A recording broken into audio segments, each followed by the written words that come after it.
বিপদ এবং মুসিবতে দুই ধরনের হতে পারে।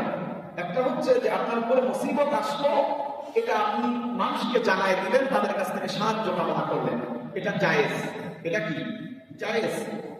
আবার এইটার জন্য আল্লাহর কাছে যাবেন, মানুষকে জানানোর পরে সাহায্য চাইলেন, এটা জায়েজ, আল্লাহর কাছে যাবেন, এটা ভালো।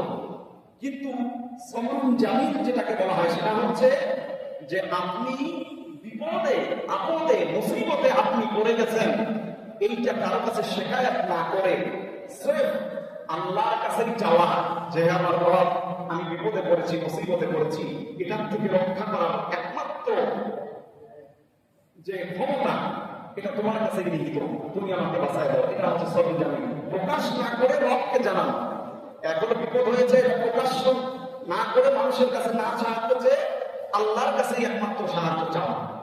প্রত্যেকটা নেক কাজের জন্য একটা একটা ফজিলত পাবেন, যতটুকু নেক কাজ ততটুকু ফজিলত। কিন্তু সবর একমাত্র ইবাদত যেটার কারণে আপনি দুইটা করে কি পাবেন, বদলা পাবেন, দুইটা করে পুরস্কার পাবেন।